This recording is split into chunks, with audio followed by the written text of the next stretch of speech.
letters, using this is letter from Google with the Google Apps thing. So now they have two zip files, one with the kernel and the other one with the Google Apps things. How do you manage if you build your own kernel to get the Google Apps on there if you want it? Or don't you? How do you do what?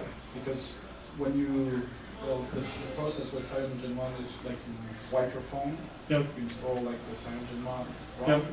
and then if you want them, you can put all the Google apps like the Market and the Gmail and all those stuff. Yep.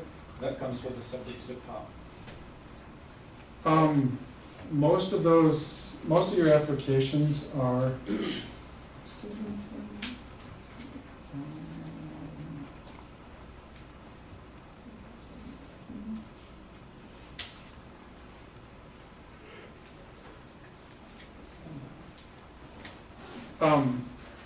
all of your applications typically are separate APK files. In fact, there have been problems when they've developed kernels where different functionality got lost. Like in Motorola's in particular, their calendar app, they had a separate calendar app so that you could keep your business calendar and your personal calendar separate.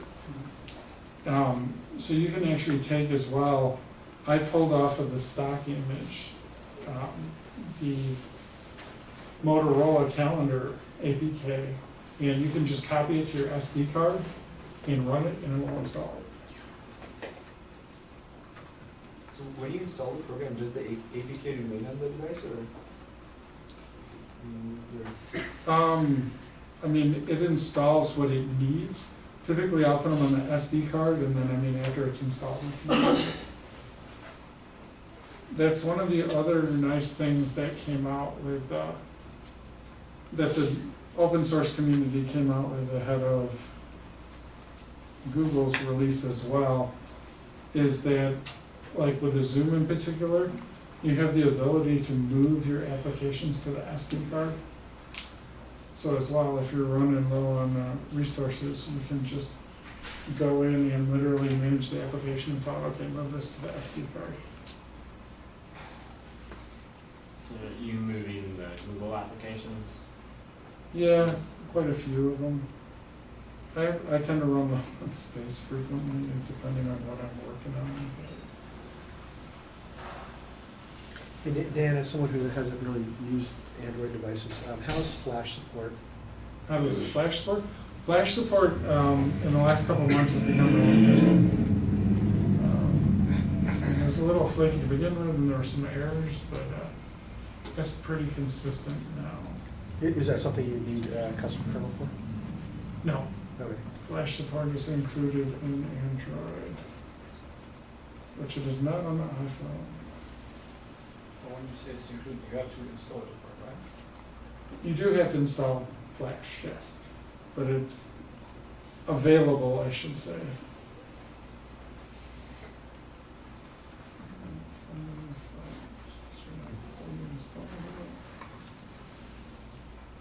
Do you know what's deoxing? Because like, I've seen. Deodexing? Oh, okay, that's what I see. Yeah, deodexing by default, most of the critical stuff on the phone and most of the applications by default are encrypted and compressed using odexing. And by deodexing, you're taking that actually off the phone and basically you're reverse engineering that and breaking it down into readable format. That's usually like it's usually how the open source community is coming up with a lot of stuff before Google, because Google doesn't, they're sometimes coming out with stuff before Google releases it. Like with the Zoom coming out with the 3.1 and 3.2, they were out before Google released it because they de-odexed everything and hacked away at it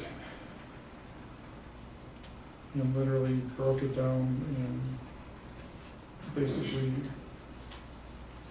uncompiled everything and made a kernel out of it. I've got a question. I know nothing of Android, but you mentioned that if you got a Kindle or a Nook, you could route to them. Essentially, how do you do that? If you got a Kindle or a Nook, Yeah, The Nook Somebody is, the said- Nook is running Android, the Kindle is yes. okay.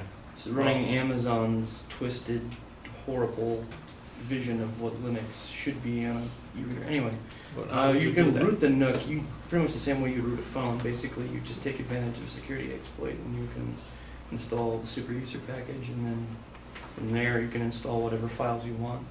But you probably want to use a Nook color. Yeah, well, yeah, the Nook color is the one that most people are rooting to get the ultra cheap Android tablet. How would you do that? Would you look it up on Yeah. the internet? There's a way to do it? Yeah. Rooting the Nook? Yeah. So there's a couple different things that people mean when they're talking about rooting. And rooting is sort of in the real sense of it, is not always easy or possible, because they're trying to fix security bugs, and like rooting them is exploiting those. So if you get an update, that's going to be gone. However, you can unlock the bootloader using the SDK tools, and then you can put on a custom ROM that already has root, and then at that point you can do whatever you want. So that's what most people end up doing, I think, because they're kind of locked into not being able to update if all they do is get root. It depends on what ROM or what software you're installing and what the community behind it is. I mean, like with XDA, you're relatively, you've got pretty good guarantees of getting more up-to-date Yeah. software, whereas if you're working off of a one guy's build, it might be a while between. Well, I just mean, like, so all the exploits that you read about online for like 2.2 or 2.3, 2.3.3 don't work in 2.3.4. So like, if you have 2.3.4, like I do, there's not any exploits out there in which you can root the device with. They don't exist. That's not to say they won't exist at some point, but they don't exist. And so you're put in a situation where you have to unlock the bootloader, unless you want to, go get a, security degree and hack the thing yourself. That's also an option, potentially, assuming that they do exist in an undiscovered. And it also depends on the device manufacturer. Some of them are more open to rooting and customization than others. Motorola comes to mind as being one that is sort of reformed. HTC is the one. HTC was the one they were the BOFH for a while. And they basically set it up so that every time you tried to reflash it, it would reinstall the original bootloader. Yeah, but now they made it what's their policy going Well, forward? Google kind of yelled at them one, hey, knock it off. Which is Now kind their of cool. policy is to get, like, they have documentation on their sites of how to load a new ROM on their devices. I mean, here's one of the interesting things too. Somebody had asked about the apps. This is actually the Chrome to phone app that will allow you to take the Chrome browser and actually send stuff right to your phone or your Zoom. Oh, nice. But you'll see this format that I was talking about, the APK, I just renamed it zip so I can open it as a zip file. And inside there's meta information, there's a manifest XML.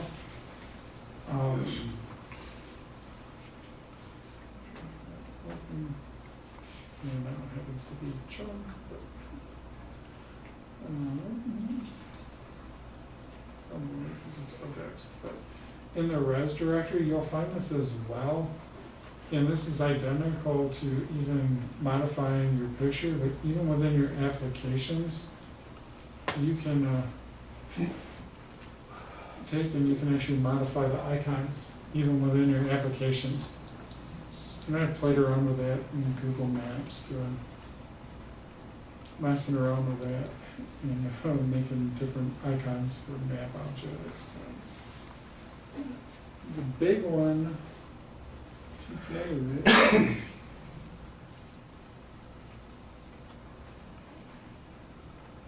So you're just surfing around the phone right now. Do you need right now I'm just going in here just to get the file that I do you want. need root access to do this, or can you just use the ADB?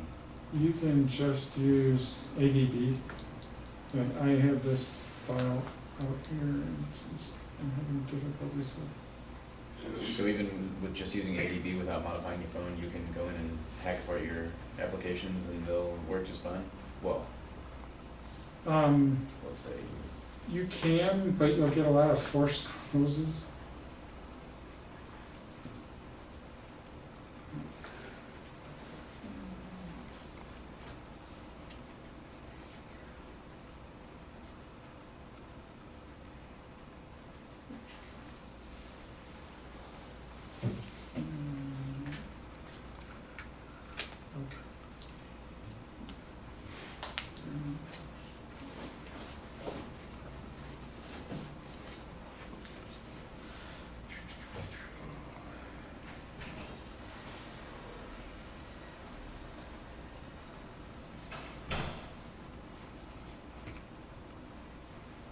And this is actually the whole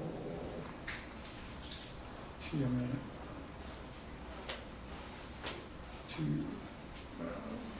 This is basically the kernel and the Google source code for Gingerbread version 3.2. So coming back to the question about rooting, I think my personal experience was I have this G1, so it's the very first old phone, but I'm still using it and I'm pretty happy with it. The thing is that well, from the carrier or manufacturer, I think it's like on 1.6, which is really old now.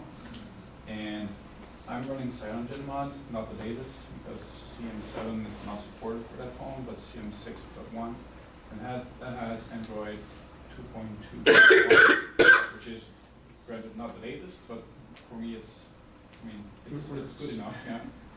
And I think more than having root access, because I don't hack on that phone or whatever, it's my phone and I want to be able to have more recent stuff than what's provided by the carrier. But so the root access as is, I haven't really used it, but it's more the ability to have a more recent version than what's provided.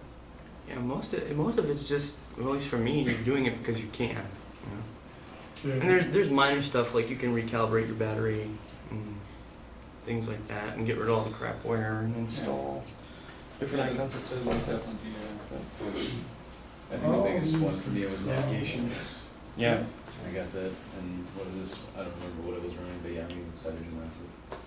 And also, I have the Hero, which is woefully underpowered and awfully slow on the normal, but when you put in CyanogenMod, it runs 100 times, well, but a lot faster, usable. And doesn't crash so often. I actually underclocked my phone because it seems like there's some battery consumption issues with the Samsung Galaxy S phones. And so I've actually got it running at, instead of running at 1 gigahertz, I've got it running at 800 megahertz most of the time, just to get a little bit more battery life out of it. I also set it to on demand, which helps. But How long does your battery last? it depends on what I'm using it for. If it's just sitting on the desk like it is now, it'll last all day. If I get stuck somewhere and I end up playing Angry Birds or something like that, it'll last 3 or 4 hours. pretty short. Yeah, and part of it is I'm probably due for a new battery, but I'm cheap. And then the Zoom. The other nice thing about the Zoom is the battery on this thing lasts days. I've actually been thinking about this 1800 milliamp hour battery. They sell a 26 or 2700 milliamp hour battery, but you have to buy a new backplate for it because it's so big. And it just seems kind of excessive. But you can go about 3 days between charges apparently. Here's what I was talking about, like customizing them. You notice all mine, in your system framework, and that framework writes APK, you have all your drawables. In there, the XML files, it specifies what's what, and all of your different icons. Literally the jog, and this is where you get in where you can change the whole color, the look, the default wallpaper of everything. Like you'll see this one is just a stack one, so it doesn't include my